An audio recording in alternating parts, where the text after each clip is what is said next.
Assalamualaikum warahmatullahi wabarakatuh, teman-teman, sahabat dan para subscriber. Nah, di sini saya ingin mengutarakan atau menyampaikan tentang sholawat fulus yang begitu masyhur di kalangan para ulama, yaitu sholawat fulus yang berbunyi Allahumma sholli ala sayyidina Muhammadin sholatan kamilatan tajuruli bihal ambala wal fulus wal matumata wal musa markuban min kulli jihatin fi ayin waqtin wa sya'atin bi'adadin nawasi wa nufus kun fayakun wa ala alihi wa sahbihi wa barik wa salim. Sholawat ini diriadoi puasa selama 40 hari dan tiap sholat hajat dibaca 313 kali, tidak boleh kurang, tidak boleh lebih, 330 kali selama 40 hari puasa di waktu sholat hajat. Dan di waktu sholat wajib dibaca sebanyak 11 kali. Dan sesudah 40 hari, sesudah riadoh puasa 40 hari, sholat hajat cukup dibaca sebanyak 140 kali. Sholawat fulus ini begitu sangat agung manfaatnya untuk menarik harta, uang, serta makanan, pakaian, dan kendaraan. Jadi insya Allah yang belum punya kendaraan akan secepatnya diberikan kendaraan. Insya Allah yang belum punya rumah akan tercapai mempunyai rumah dengan secepatnya. Begitu agungnya sholawat fulus ini bila dibaca atau diamalkan secara istiqomah terus menerus akan berdampak positif di dalam ekonomi kita. Ekonomi kita akan cepat menaik secara signifikan, yaitu 1 tahun, 2 tahun, atau 3 tahun. Karena sholawat adalah amalan yang tak tertolak atau amalan yang tidak ditolak, maka cepat atau lambat akan dikabulkan. Sholawat fulus itu berbagai macam jenis, tapi bacaan yang paling komplit yaitu bacaan sholat fulus yang aku dawamkan tadi atau yang aku ucapkan tadi, karena di situ meliputi harta, uang, makanan, pakaian, dan kendaraan. Jadi di situ komplit untuk diamalkan. Sebaiknya kita puasa dulu untuk meriadoi sholawat fulus ini supaya hati kita bersih, jiwa kita bersih, badan kita bersih dari segala kotoran hati maupun kotoran yang ada di badan kita.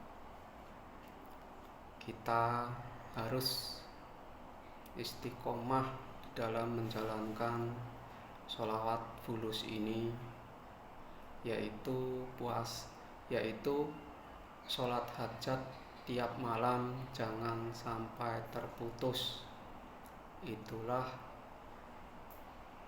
ciri khas dari amalan ini, yaitu sholawat hajat tiap malam jangan terputus untuk mendawamkan sholawat fulus ini. karena keistiqomahan itu akan menghasilkan karomah sholawat yang sangat besar.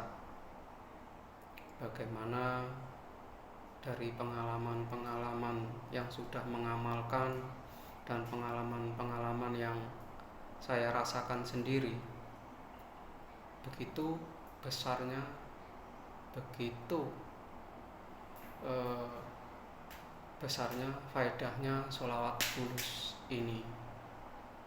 Jadi kita harus memperbanyak sholawat fulus ini,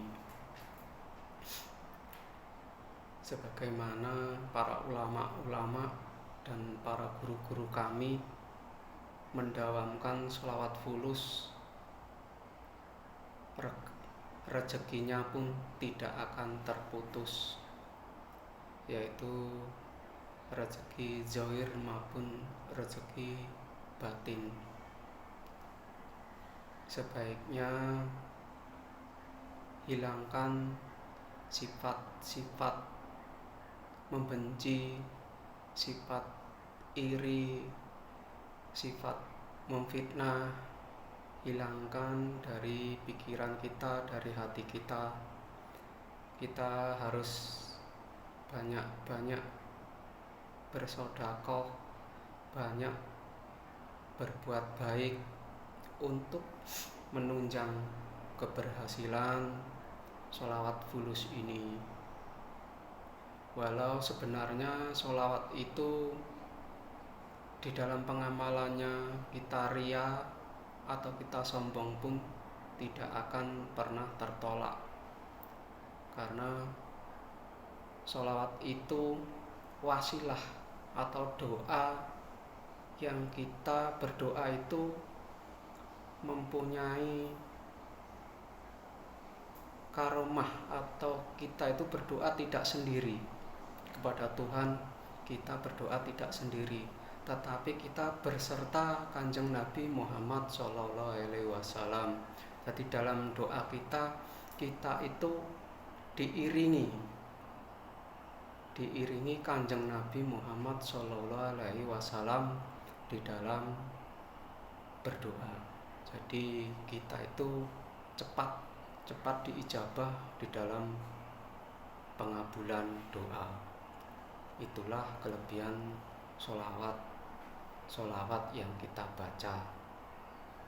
Sholawat fulus itu juga bagus bila disandingkan dengan sholawat Jibril atau sholawat lainnya. Kalau untuk saya sendiri, sholawat fulus saya sandingkan dengan sholawat Jibril, sehingga apa keinginan kita, apa hajat kita, ataupun ketika kita tidak punya hajat, sebaiknya kita tetap mengamalkan sholawat, karena Kanjeng Nabi Muhammad SAW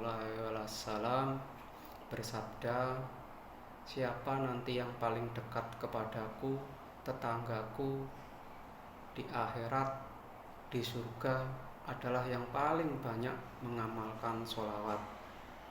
Jadi di sini saya tegaskan, jangan ragu di dalam mengamalkan sholawat.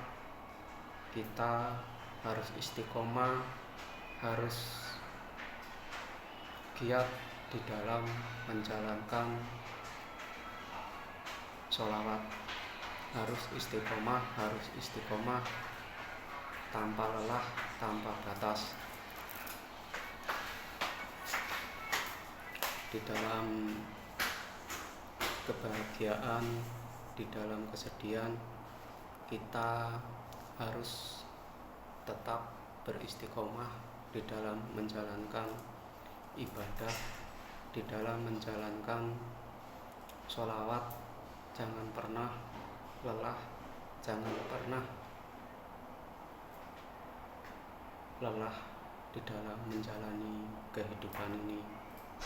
Walaupun kehidupan ini banyak rintangan, banyak godaan, dan banyak halangan-halangan, kita harus tetap menjalankan kehidupan ini dengan sewajarnya, ibadah sewajarnya, dan bersolawat sewajarnya. Semua akan baik-baik saja tak bila kita tidak berlebihan di dalam segi apapun. Kita juga harus berbaik sangka kepada Allah Subhanahu wa Ta'ala. Apapun di dalam segala ujian kita harus jalani dengan penuh positif thinking, harus penuh dengan kepercayaan bahwa Allah Subhanahu wa Ta'ala akan menolong kita tepat waktu. Assalamualaikum warahmatullahi wabarakatuh. Rabbana atina fid dunya hasanah wal akhirati hasanah wa qina adzabannar. Alhamdulillah.